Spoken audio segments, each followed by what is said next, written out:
Claudia, Jordan Yao, débloque ton micro, s'il te plaît. En fait, c'est un témoignage que je vais donner. Ça va prendre juste un peu de temps, au moins 15 à 20 minutes. C'est bon, Georges? C'est bon. D'accord.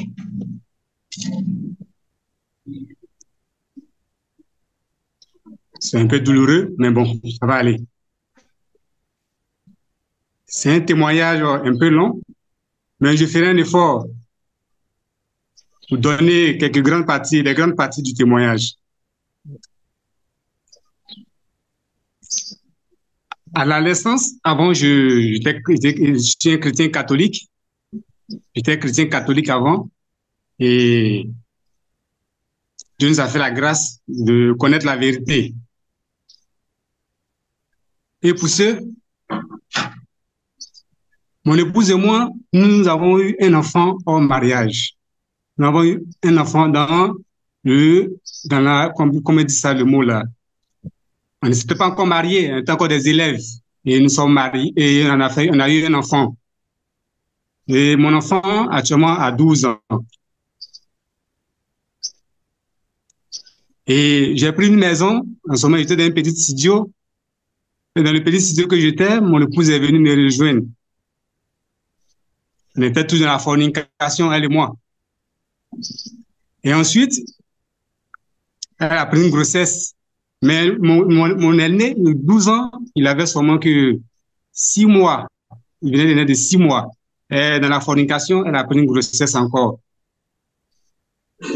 Et mon épouse et moi, nous avons avorté cet enfant. Parce que nous avons dit que mon épouse m'a dit qu'elle a fait des études, il fallait qu'elle continue ses études. L'enfant qui va venir, ça va l'empêcher et tout. Et moi aussi, qui n'ai pas eu les conseils des parents, j'étais un peu stressé aussi à cause des parents qui vont dire, tu viens d'engrosser encore quelqu'un, une fille, l'enfant qui n'est pas encore vraiment mûr, tu viens encore enceinter la jeune fille, pourtant tu n'as rien fait, tu viens l'enceinter. Donc j'étais un peu dans l'euphorique et nous sommes allés avorter le deuxième.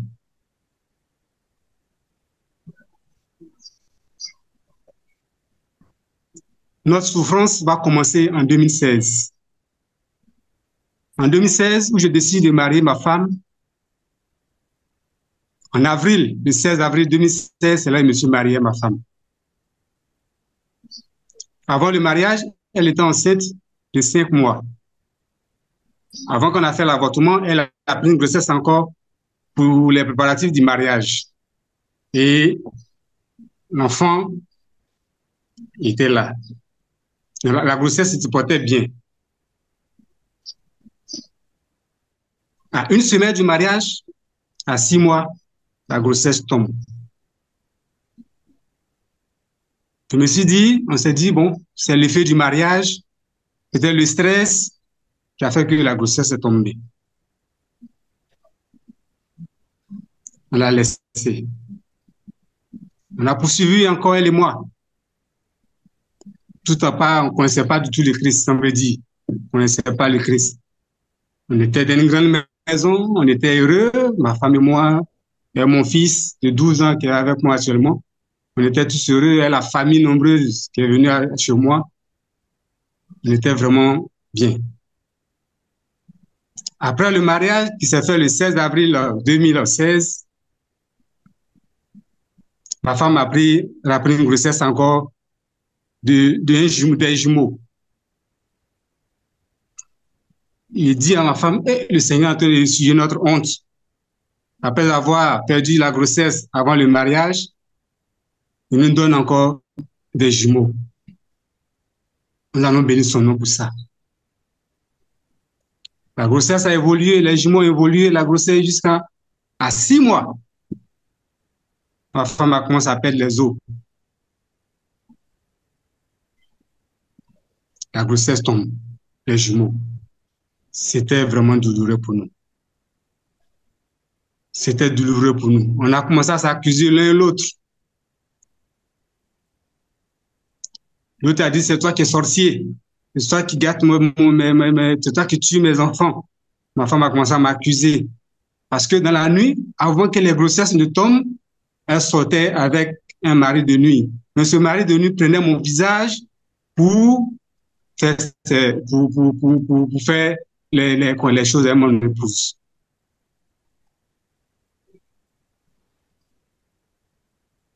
Et juste quand elle finit de faire, le lendemain, c'est ça, les grossesses tombent. Et vous dit clairement, quand elle finit de faire dans la nuit, le lendemain, juste les complications s'enchaînent et la grossesse tombe. Et elle a commencé à m'accuser, à m'accuser. Je ne comprenais plus rien.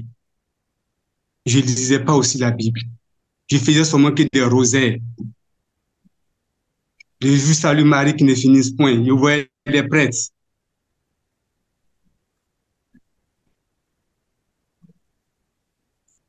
En 2016, après les jumeaux, c'est passé. On a déménagé, on a amené dans notre maison. On s'est dit que la maison n'est pas trop agréable pour nous. La maison n'était pas trop ça. On est allé encore dans notre maison. Et cette fois-ci, mon épouse a pris encore une grossesse. Une grossesse qui va vraiment déchirer notre cœur. Qui va vraiment déchirer notre cœur. La grossesse allait jusqu'à 33 semaines. Dans la nuit,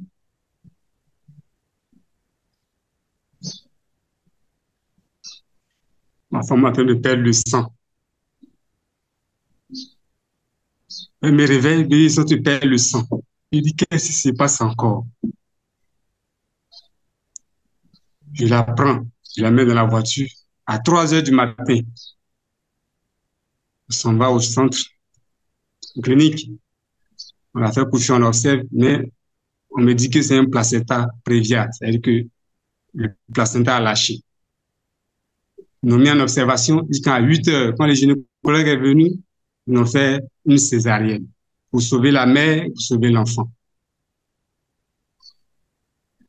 Nous avons mis l'enfant sur couveuse pendant 3 jours. Le 4e jour, l'enfant est décédé, il est mort.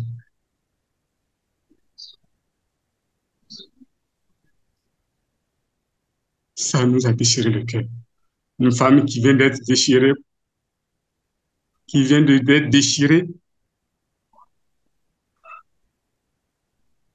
ne voit pas son enfant dans cette douleur.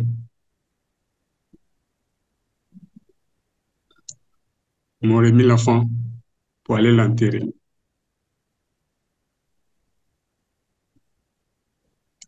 On a eu des consolations des frères et sœurs et autres, et ça s'est calmé un peu. Et mon épouse a commencé à lire la parole de Dieu. Elle a commencé à se rapprocher de la parole de Dieu, de la Bible. Elle lisait la Bible tous les jours. Elle dit, ça, c'est pas normal. Mais les hommes, comme nous sommes toujours, on cherche autre chose au lieu de lire la parole de Dieu. Ma femme a commencé à se concentrer sur la parole de Dieu. Elle lisait la Bible tous les jours. Ma femme était comme une blanche avant. Une blanche, elle a connu ma femme comme si elle était blanche, comme ma femme se dépigmentait. Elle se dépigmentait, elle mettait des faux cheveux sur elle. Moi, pour moi, c'était une femme qui est née claire. Mais depuis qu'elle a commencé à lire la Bible, quand elle lit la Bible, qu'elle voit que le Seigneur dit, il ne faut pas faire ça, elle ne fait plus. Quand elle lit ça, elle dit, mais c'est pas ce qu'on me dit de faire. On dit, elle a commencé à enlever les faux cheveux. Elle a commencé à jeter les parfums. Elle a commencé à arrêter de se pommader. Elle a commencé à prendre son aspect noir. Elle a commencé à être la rusée du quartier. De son travail, elle travaillait, c'était un peu le nom, à l'hôtel Ivoire. On peut dire ça comme ça. À l'hôtel Ivoire d'Abidjan. Et là, on prend encore une grossesse encore. Et cette fois-ci, il dit, bon, puisque je suis au moins ici à trop de chèques, je vais t'envoyer chez mes parents. Là-bas, peut-être tu auras une protection. Je prends ma femme, je m'en vais à Bingerville avec ma femme pour rester là-bas. En temps, je restais avec mon fils de 12 ans à la maison. Ma femme était en famille chez mon papa. Ma femme est restée là-bas pendant la le troisième mois de la grossesse jusqu'à 7 mois. À 7 mois de la grossesse, je suis au travail, elle m'appelle pour dire, ils sont en train de perdre des os encore. Je dis, qu'est-ce que j'ai fait au Seigneur? Qu'est-ce que j'ai fait au Seigneur?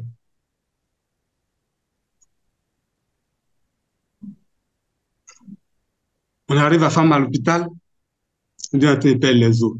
Membrane des os, c'est pas membrane de quelque chose fissuré, avec que les os sortent derrière l'enfant. Ils sont allés suspendre ma femme sur un lit, ses pieds sont en l'air, pour ne pas que le liquide finisse derrière l'enfant. Pendant 1 mois à l'hôpital. Après les 1 mois, on nous a libérés. On est arrivé à la maison net, à 2 jours, elle a commencé à avoir les contractions.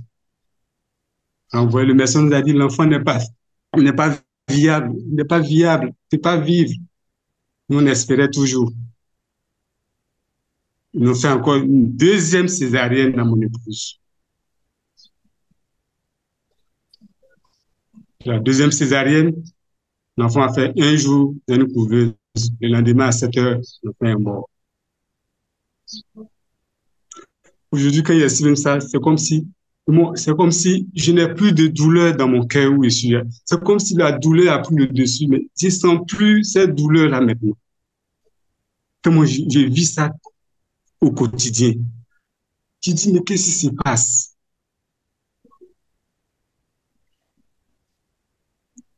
Et dans la détresse, on a quitté l'église catholique. Nous sommes allés, on a croisé une maman d'une église évangélique qui nous a pris comme ses enfants pour nous soulager. Et on est devenu comme ses enfants. Elle a pris vraiment, son mari pasteur était vraiment bien dans l'église. Et quand on est arrivé là-bas, le Seigneur les a dévoilés encore. Parce qu'ils faisaient des choses abominables. Et mon épouse et moi, nous avons quitté cette église.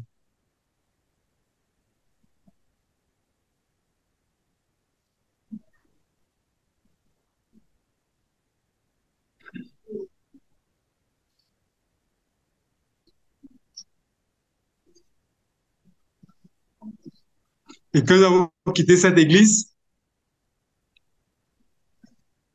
le Seigneur nous a dit de rester à la maison, on va prier à la maison. Et mon épouse et moi et mon fils, on a commencé à lire la parole de Dieu tout doucement à la maison. On a commencé à lire la parole tout doucement à la maison. On lisait, Et un jour, elle est tombée sur l'enseignement de Jésus-Christ TV. Elle dit, mais c'est quel monsieur qui dit la vérité comme ça? Quand les autres pasteurs, tu ne dis pas ce qu'il dit là. Il dit, toi, tu aimes tout regarder les internets. Faut pas les autres ont tous la même chose. Elle dit, non, faut écouter le monsieur là, il enseigne bien. Et je suis arrivé au travail, il a téléchargé quelques enseignements du frère Georges, Jésus-Christ TV. Ça faisait au moins, c'était tellement long, 2 heures, 3 heures. Il dit, des vieilles enseignements. Il a vu notre enseignement où il enseignait sur le sorcier, un chrétien peut tuer, un sorcier peut tuer un chrétien, un truc comme ça. Il a téléchargé ça, il a mis ça sur la clé, on a regardé ça tous à la maison, on était édifiés.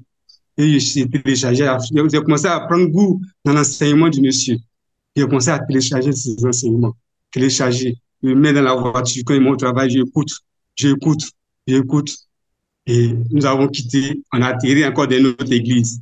On a atterri dans notre église, c'est la même chose. Le Seigneur nous fait sortir encore dans cette église.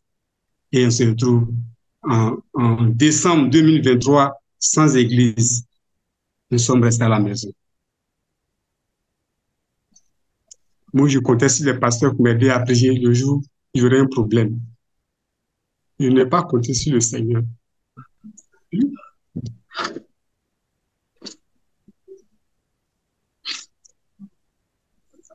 Je comptais sur les pasteurs pour prier pour moi. Le jour où ma femme va vivre encore cette souffrance.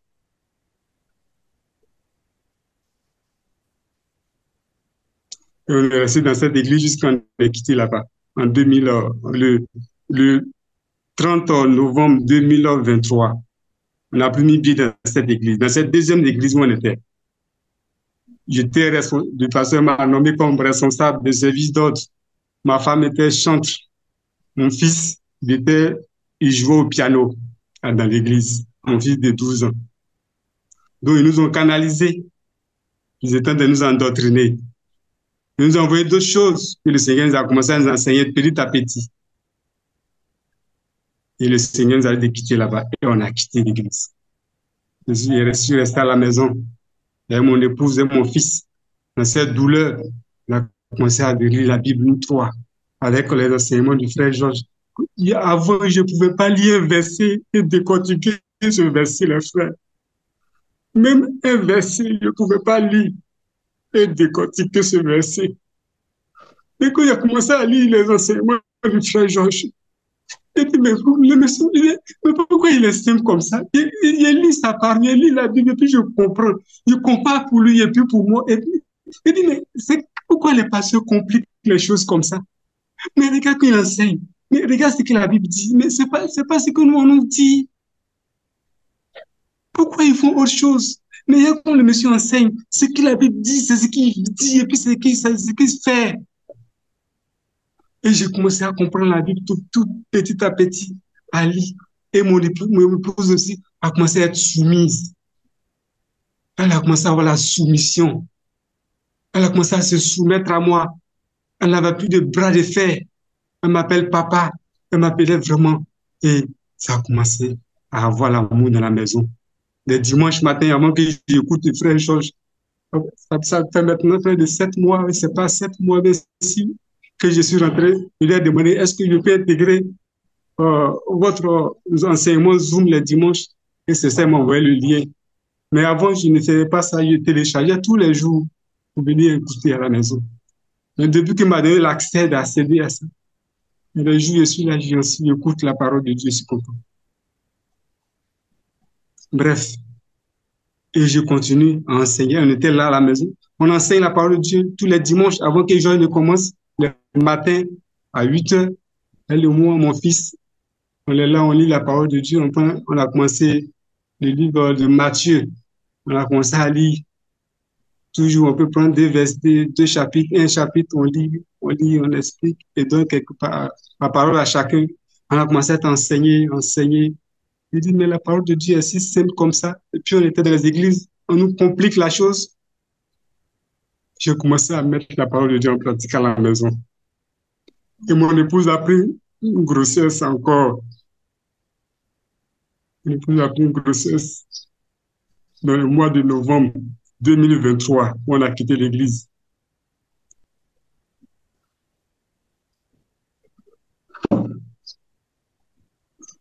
Si je veux dire, ça fait maintenant 7 grossesses. 7, c'est pas plus. Si c'est beaucoup d'échecs. Il y a seulement qu'un qui est resté, qui est là, qui est le plus grand, qui a 12 ans actuellement. Et ce dernier-là, j'étais dans la voiture, j'écoutais le frère Georges, ses enseignements qu'il avait téléchargés sur les médecins gynécologues. Et avant que mon épouse parte à sa première consultation, elle m'a appelé le matin au travail, elle m'a dit, mais le Seigneur vient de me parler. Il dit, mais t'as dit quoi? Il dit, non, elle dit, j'étais dans la chambre et j'ai dit, Seigneur, toi-même, j'ai pris moi-même mes propres décisions, je suis allé, c'est n'importe quel gynéco. Mais qu'est-ce que ta parole dit? Et le Seigneur va nous ramener la parole de Matthieu chapitre 5, le verset 25.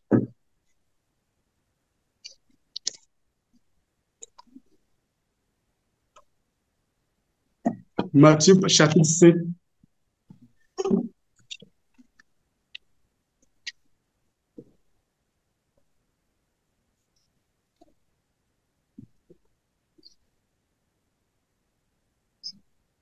Vous savez, un instant.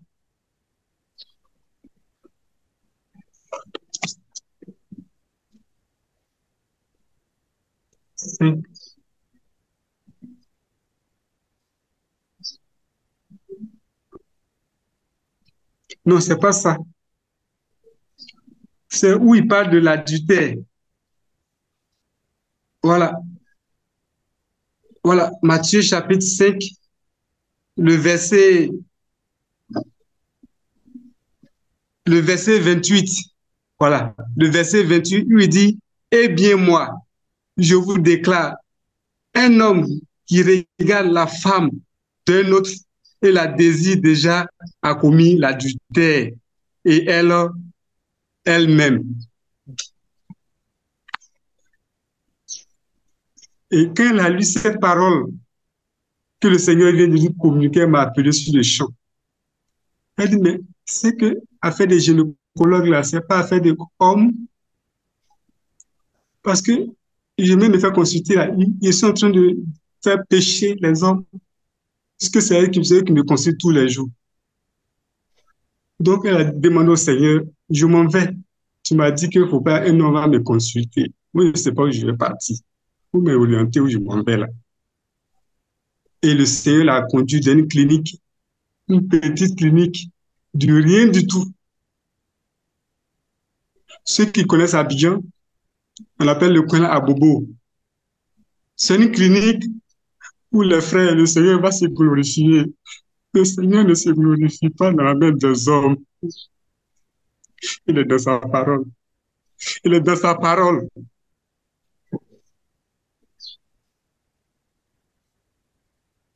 Le Seigneur, ma femme s'en va être une femme gynécologue. Et cette femme gynécologue, on ne savait pas, c'est elle qui a consulté ma femme dans la deuxième intervention de la césarienne. Et c'était le Seigneur encore vient la donner. Il dit croiser cette dame-là pour sa suite. Et la dame a commencé à suivre mon épouse jusqu'à ce que elle dit qu'on te fait un cerclage. Ils ont fait le cerclage à mon épouse. Ils ont fait le cerclage. Pourtant, on avait déjà fait 2 cerclages qui ont échoué. On a fait 2 cerclages dans les forces souches. On a fait 2 cerclages qui ont échoué. Ça fait le 3e cerclage. Et le Seigneur, on a fait le 3e cerclage. Ma femme est restée couchée pendant toute la grossesse. Je vais au travail. Je viens, je prie pour elle, elle a mal. Je prends la parole de Dieu. Je dis, le frère Georges, vraiment, le Seigneur vous utilise puissamment. Que le Seigneur vous utilise puissamment. Parce que grâce à vous, aujourd'hui, mes yeux sont sur la parole de Dieu. Grâce à vous, mes yeux sont sur la parole de Dieu. Mon épouse a mal. Il dit, j'appelle pas gynécologue. Je prends les versets, quelques versets que je connais, et je menace. Je menace là, je menace. Mon épouse dit, ça va. Jusqu'à ce que, avant-hier 31 juillet, le Seigneur vient de se glorifier en nous donnant une petite fille. Une petite fille. Le Seigneur vient de nous donner une petite fille. Si vous voulez, si je peux la présenter pour que vous voyez les miracles de Dieu, frère Georges. Je peux la présenter? Ouais, vas-y, vas-y, vas-y.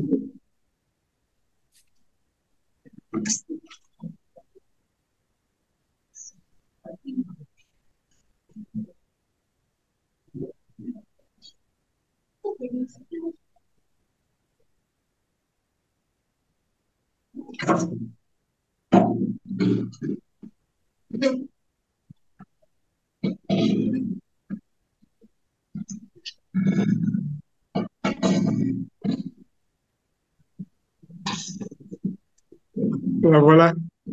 Voici ma princesse. Ma princesse. La voilà, Georges.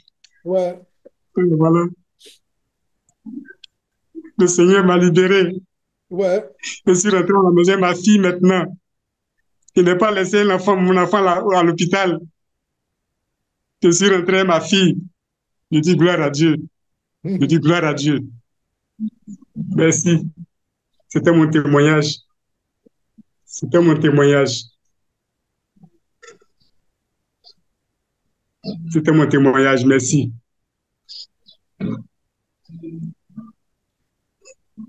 J'ai fini. Ouais.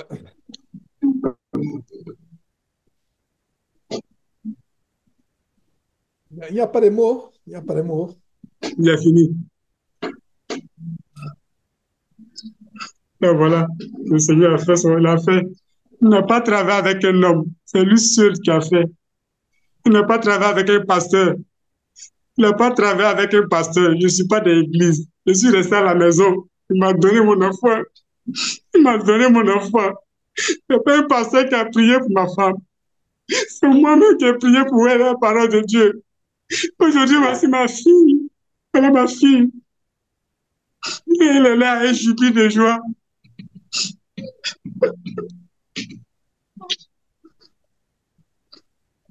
J'ai fini, Georges.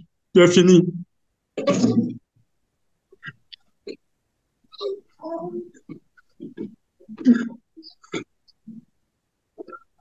J'ai Par fini. ta bonté, au milieu de la vie, car ta bonté vaut mieux que la vie. Mes lèvres célèbrent tes louanges, car ta bonté vaut mieux que la vie. Car ta bonté vaut mieux que la Vaut que vie. la vie. Car ta bonté vaut mieux que la vie. Mes lèvres célèbrent tes louanges, car ta bonté vaut mieux que la vie. J'élèverai les mains en ton nom. J'élèverai les mains en ton nom. Et je te bénirai toute ma vie, car ta bonté vaut mieux que la vie. J'annoncerai ton nom à mes frères. J'annoncerai ton nom à mes frères. Et je leur dirai que tu les aimes, car ta bonté vaut mieux que la vie. Dieu soit loué, Dieu soit loué. Garde l'écoute, Amen. Jordan. Nous Oui. avons commencé cette réunion avec des larmes de douleur d'un frère qui nous a quittés, frappé par la mort. Et nous terminons cette réunion avec des larmes de joie, avec la vie. Comment s'appelle Amen. la petite merveille? Elle s'appelle Yahou Miensa. En baoulé, c'est dit la main de Dieu. Ouais. Yahou Miensa et ma princesse Emmanuela. Donc, elle s'appelle Emmanuela. Comment dire en baoulé, c'est comment? Emmanuela. Yahou Miensa Evelyne, ma princesse Emmanuela. Miesa, comment ça s'écrit? Yahou Ouais, Miesa, c'est comment? Miensa, ça s'écrit Ouais, ouais, ouais. M-I-E-N-2-S-A. Ok, Miesa Emmanuela. Ok. C'est ça. Dieu soit loué et que Amen. Dieu vous réconforte. Pendant que tu Amen. parlais, j'ai parlé dans des Oui, cours pendant que j'enseignais. Vas-y, tu voulais dire quelque chose? oui, oui. Tu voulais dire quelque chose? Vas-y d'abord, je vais nous continuer dans les Écritures. Non, ça va, ça va. Vous pouvez partir. Ok. J'aimerais que tu lises à haute voix cette promesse de Joël. Ça, c'est une merveilleuse promesse pour toi et pour ton épouse et pour ta maison. D'accord. Dieu console, Dieu bénit. Vas-y. On va réussir à les gens de l'État.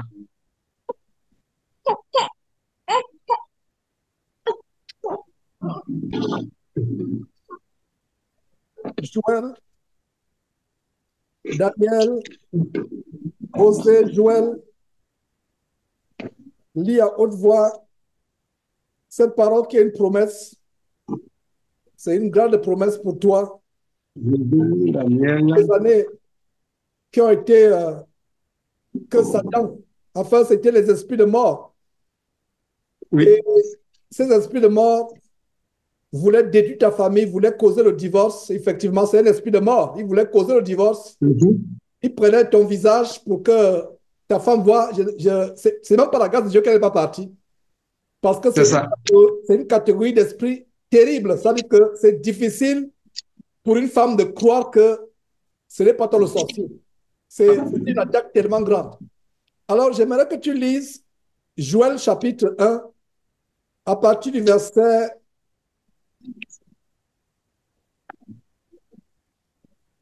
lis à partir du verset 1 jusqu'au Oui. verset 4 à haute voix, s'il te plaît. D'accord. Ma Bible, c'est la version français courant. C'est pas grave, c'est pas grave. Lis, lis. D'accord. Il lit la parole de Dieu. La parole que le Seigneur a communiquée à Joël, fils de Pétuel. Écoutez, vous les anciens, ouvrez vos oreilles, habitants de Juda. Semblable chose s'est-elle produite pendant votre vie ou du temps de vos ancêtres? Faites-en le récit de vos enfants. À vos enfants. Ils les répéteront à leurs propres enfants pour qu'ils les transmettent à la génération suivante. Ce que les chenilles laissent de la récolte est dévoré par les sauterelles. Ce que laissent les sauterelles est dévoré par les élétons. Ce que laissent les élétons est dévoré par les criquets. Je continue, c'est bon. Continue, continue, jusqu'à ce que tu dises,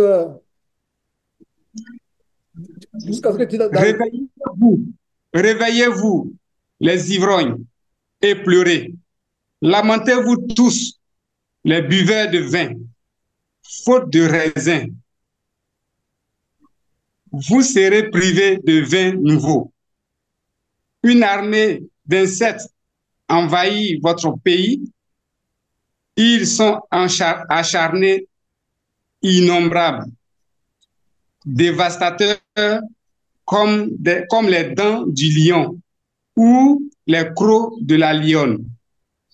Ils ravagent vos vignes, nos vignes, détruisent complètement nos figuiers. Ok, arrête-toi, Ils, arrête-toi un instant à ce niveau.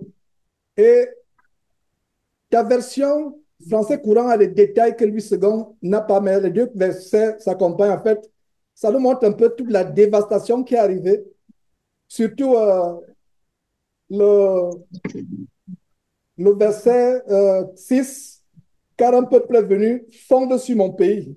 Et le pays ici, c'est la maison. Et le peuple ici, c'est vraiment des ennemis. Dans le contexte où nous sommes aujourd'hui chrétiens, c'est les sorciers. Ils sont venus avec une dévastation et le verset 7 continue en disant, il a dévasté ma vie. La vie, c'est quoi? C'est la fertilité. C'est euh, la vie, c'est un symbole de fertilité. Et pour une femme qui est stérile, ou une femme qui n'accouche pas, ou une femme qui a des fausses couches, comme c'était le cas année après année, jusqu'à, tu as parlé de 7 fois. En fait, nous avons un grand détail ici de la révélation de ce qui vous est arrivé. Et c'était un état de sorcellerie. Nous ne devons pas, ce n'est pas à nous de savoir d'où ça vient, ou je ne sais pas, les parents, etc. Ce n'est pas notre problème. Ça, c'est comme ça que les marabouts agissent. Mais nous savons seulement ce qu'il y a derrière. Ça veut dire que toute une armée de sorciers s'était déchaînée contre votre famille. Verset 7, dévasté la vigne. Il a mis en morceaux les figuiers. Il a dépouillé, abattu les rameaux de la vigne blanchie. Et même le verset 8 parle, lamente-toi comme la vierge qui se réveille d'un sac pour pleurer, etc., etc. Jusqu'au verset 10. Et maintenant, j'aimerais que tu vois maintenant, ça c'est le contexte de la dévastation et les versets tels que la sauterelle, le gazam, etc., le gélec, qui parle de dévorer, etc. Ça, Mm. c'est un verset qui a trait à la sorcellerie. Et vous avez été attaqué pendant ces années par la sorcellerie. Vraiment, c'était la dévastation Pendant totale. 12 ans, 12 ans. Ouais, pendant 12 ans. Waouh, 12 12 ans. ans. Mon fils a 12 ans, mon aîné a 12 ans. Ouais. Et je parlais justement de la femme qui avait une perte de sang pendant 12 ans, comment Dieu, après 12 ans, l'a délivrée. Et ce qui est tellement grand dans le témoignage, tu ne t'es pas confié à un homme, tu ne t'es pas confié Non, au pasteur, tu t'es confié au grand médecin, au grand gynécologue, au grand, je ne sais pas, pédiatre, tous les noms qu'on peut lui donner, le Seigneur Jésus-Christ. Maintenant, c'est j'aimerais ça. que tu lises à haute voix un autre passage, toujours dans Joël, maintenant, Joël chapitre 2, à partir du verset 25. Et ayant vu le contexte, comment le diable, les démons dévastent, maintenant, j'aimerais que tu lises à partir du verset 23 au verset 25. D'accord. Et vous, les habitants de Sion, rayonnez de joie à cause du Seigneur votre Dieu. À l'automne, il vous envoie la pluie qui vous est nécessaire. Comme autrefois, il fait tomber les adverses d'automne Oui, et de printemps. pose un instant, s'il te plaît. Pause. Le verset 23 est tellement merveilleux. Et vous, enfants de Sion, c'est la maison de Dieu. C'est le peuple de Dieu, c'est l'église du Seigneur Jésus-Christ. C'est le corps de Christ. Et la Bible dit quoi? Et vous, enfants de Sion, soyez dans l'allégresse. On n'a pas commencé cette réunion avec allégresse aujourd'hui, avec douleur. Mais Dieu est merveilleux. Dieu ne pouvait pas permettre que nous continuions cette réunion. C'est même la première fois que je te vois connecté. Et Non? c'est pour la première fois, peut-être que tu es connecté avant, mais c'est la première fois que je te vois vraiment connecté. Ah oui, oui. Je n'avais jamais vu de Yahoo, Jordan Yahoo, c'est la première fois que je te vois connecté. Et donc, je suis vraiment dans la joie. Dieu, par ce qui vous arrive, nous donne la consolation. Nous avons commencé par la mort, des larmes, parce qu'il y a eu un mort parmi nous, un mort dans le péché, et nous terminons par la vie. Et ma prière, c'est que c'est la vie, non seulement la vie sur terre, mais la vie éternelle. Et regardez le verset, nous tous qui sommes assemblés, le verset qui dit quoi? Et vous, enfants de Sion, soyez dans l'allégresse. Effectivement, on pousse des cris de joie. Réussissez-vous en l'Éternel, votre Dieu, car il vous donnera la pluie en son temps. Au chapitre, on a vu la vie qui est un symbole de fertilité, qui est un symbole d'abondance. Et aujourd'hui, on voit aussi la pluie. La pluie, c'est la bénédiction. C'est comme la rosée, il a dit que Dieu fait tomber, pleuvoir sur les bons et sur les méchants. La pluie, c'est un symbole de bénédiction. Donc, après 12 ans de persévérance, il vous a donné la vie et la persévérance est passée par quoi? Par la repentance. Ça, c'est même un autre enseignement. Il a fallu que ta femme se repente de quelque chose de tellement grave, la C'est la vôtre. désobéissance à son mari. Ton témoignage a tellement d'enseignements.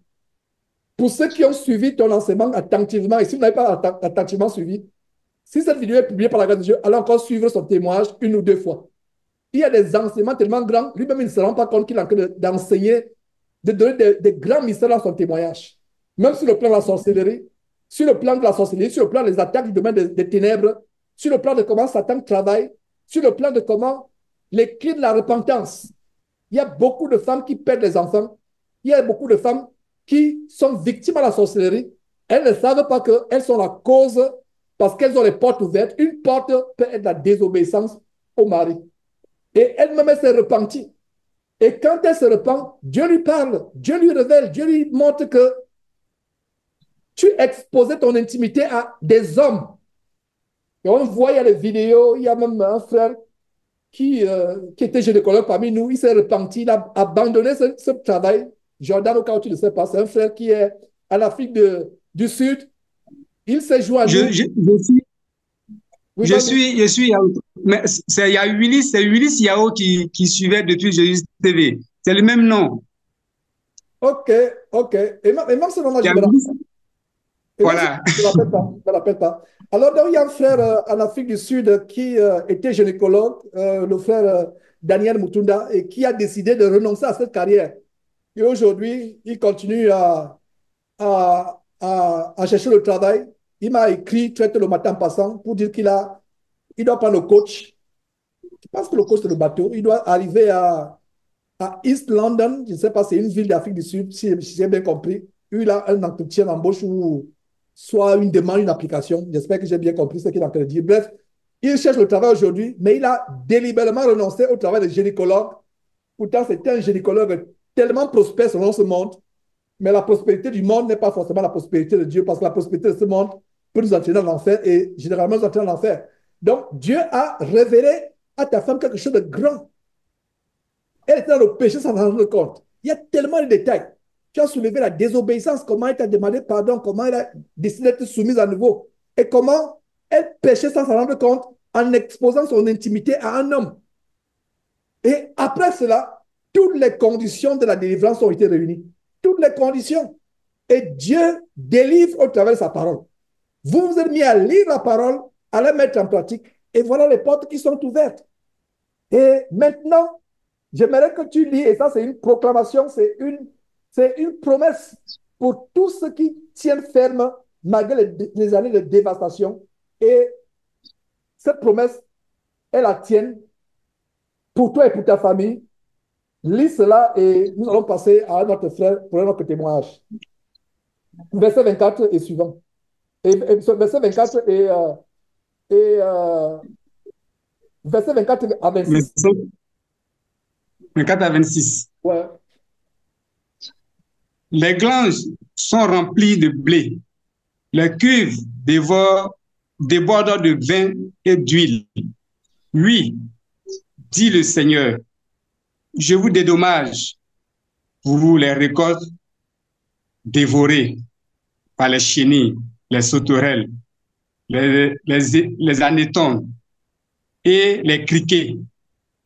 Cette grande armée d'insectes que j'ai envoyée contre vous, vous mangerez à votre faim. Vous m'acclamerez, moi, le Seigneur, votre Dieu, qui accomplit pour vous des merveilles. Et jamais plus mon peuple ne sera livré à la honte. Voilà. Amen, amen. Donc, arrête-toi là. Donc, voilà les promesses de Dieu. Et seul en Christ, du courage parce que tu seras fatigué d'accoucher. Tous ces enfants qui vont venir. Donc, prépare-toi seulement. Tu seras fatigué d'accoucher. Parce que c'est la parole de Dieu. Dieu va remplacer cela. Donc, Dieu ne peut pas remplacer cela sans te donner la force. Donc, tu n'as même pas besoin d'être. Rends seulement grâce à Dieu. Donc, rends grâce à Dieu. Ça me rappelle Job. Tous les enfants de Job ont été tués. Et Dieu a donné les, les mêmes enfants d'une autre manière. Il n'est pas dit que Job a divorcé sa femme pour épouser une jeune femme ou qu'il est devenu polygame. Non, c'était la même femme. Pourtant, qu'il lui avait dit de maudire Dieu et de mourir. Donc, à travers l'intégrité de Job, Dieu l'a rétabli. Et Dieu restaure votre famille. Et il y a quelque chose qui est dans ce verset. Je vais relire la version française, la version Louis II. Et si vous pouvez avoir la Bible Louis II pour qu'on soit en accord quand nous lisons. Mais sinon, ça ne veut dire pas que cette version est mauvaise, non. C'est bien d'avoir plusieurs versions qui sont complémentaires. Alors, le verset dit quoi? Verset 24, les ailes se rempliront de blé et les cuves regorgeront d'huile et de mou. Et c'est le symbole d'abondance et de bénédiction. Je remplacerai. Le verset 25 dit quoi? Je vous remplacerai. Donc, ta version dit je vous rembourserai, mais ici, Dieu va remplacer. Les années qu'on dévorait la sauterelle, dans ta version, c'est la chenille, mais c'est la même chose. Et on a eu une épidémie de chenilles cette année. Une épidémie de chenilles. Et j'ai bien compris ce verset parce que ça a dévoré la plupart de nos plantes. Ça a dévoré la plupart des plantes. Ça a dévoré. Et ça, au point où, qu'est-ce qu'on a fait? On a couvert on a acheté les filets pour sauver au moins les melons. On n'a jamais vu ça. C'était une épidémie, tout le village, tous les arbres, ça tombait. On n'a jamais vu ça. Donc, les chenilles sont dévastatrices. Ça, c'est sur le plan physique. Mais, j'ai dit melon. Melon, elles sont dit melon en français. Melon. Je ne sais pas comment. Enfin, bref. J'espère que je ne dis pas quelque chose qui n'est pas correct. Des fois, je suis confus. J'utilise un mot Euh, voilà, watermelon, c'est ce que je voulais dire. Je voulais dire watermelon, je ne sais pas comment dire en français encore watermelon. Donc voilà, donc on a été obligé d'avoir des filets pour couvrir, pour que les plantes ne soient pas dévorées. Et ça nous a surpris, ça tombait des arbres. Donc, mes, mes frères, donc ici, quand vous voyez ici chenille, sauterelle, qu'est-ce qu'il y a encore? Sauterelle, chenille, gelec, hasil, gazam, c'est des symboles du domaine satanique. Et Dieu dit quoi? La grande armée que j'avais envoyée. Si on comprend ça mal, on va penser que ce domaine de Satan appartient à Dieu. Non. Quand Dieu dit que j'avais envoyé contre vous, quand Dieu a envoyé les serpents brûlants au temps de Moïse, et ça veut dire que les serpents-là appartiennent à Dieu, que Dieu, ils sont quelque part au ciel. Quand Dieu veut punir les gens sur la terre, il envoie les serpents. Non. C'est que Dieu permet aux démons d'attaquer les enfants qui sont infidèles. Voilà ce que ça signifie.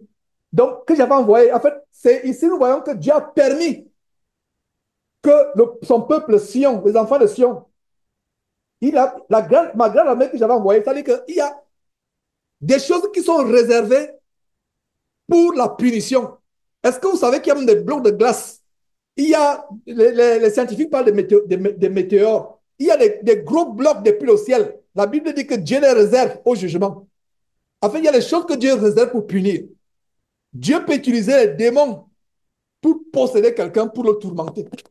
Et d'ailleurs, Jésus parle de cela en disant que si vous ne pardonnez pas à votre frère, je vous livrerai à des bourreaux. Et la Bible King James parle de tormentors. Tormentors, c'est les tourmenteurs. Qui tourmentent? C'est le démon qui tourmente. Vous voyez comment Dieu peut utiliser des choses négatives, le domaine des ténèbres, nous exposer en fait. Donc ça, c'est un grand mystère.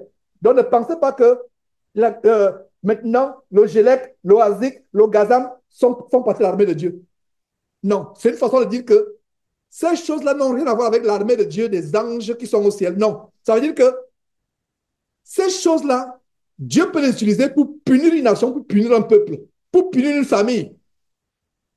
Et quel est le dénominateur entre le message de douleur au début, avec la mort d'un parmi nous, et le message de joie à la fin? Quel dénominateur commun? La repentance est importante. La repentance est importante parce que Dieu peut bloquer la bénédiction quand on n'est pas en communion avec Dieu. Et Dieu peut envoyer l'esprit de mort, permettre qu'on soit attaqué. Et donc, voilà ta promesse, frère. Courage à ton épouse, bon rétablissement. Et bon rétablissement, ça fait plaisir de savoir qu'il y a un frère qui tient, il tient en Côte d'Ivoire, qui est ferme, parce que l'histoire de Côte d'Ivoire, c'est une histoire pour moi de découragement. C'est une histoire, c'est une église qui était, je dirais même pire que ça de Corinthe. Toutes sortes d'églises, les anciens dans la fornication. Euh, Au point où je leur ai dit, je ne peux plus m'associer avec vous. Vous êtes libre de continuer à vous associer, à vous communier là-bas, mais je me retire. Donc, je me suis dissocié des frères de Côte d'Ivoire au point où je ne peux pas dire qu'on a vraiment des frères en Côte d'Ivoire. Je ne peux pas dire que j'ai un seul frère en Côte d'Ivoire au moment où je vous parle. Je ne peux pas dire que j'ai un frère qui tient ferme en Côte d'Ivoire. Non, je n'en ai pas. Et savoir que vraiment, et ton témoignage montre un témoignage vraiment de fermeté, comment vous avez tenu seul. Vous n'avez pas une église dans votre maison. Ta femme et toi, elle a commencé à lire la Bible. Elle a commencé à découvrir les secrets de la communion avec Dieu et comment vous avez tenu. Et aujourd'hui, tu viens, pas pour demander un soutien à la prière, tu viens pour euh, exposer aux frères réunis ce que Dieu a fait pour vous après 12 ans de calvaire. Waouh! Nous, les frères, ne pouvons pas comprendre ce que c'est un cerclage. Même toi, tu ne peux pas comprendre ce que c'est pour une femme d'avoir ces choses dans son corps, d'être exposée à ces choses où un mois, elle est dans une position où les jambes sont en l'air pour que l'enfant ne puisse pas sortir. Incroyable, quelle douleur, quelle souffrance. Mais après 12 ans de souffrance, Dieu a essuyé vos larmes. Sois béni pour cela et que Dieu soit encore glorifié pour pour ce témoignage. Je ne sais pas si on peut prendre un autre témoignage.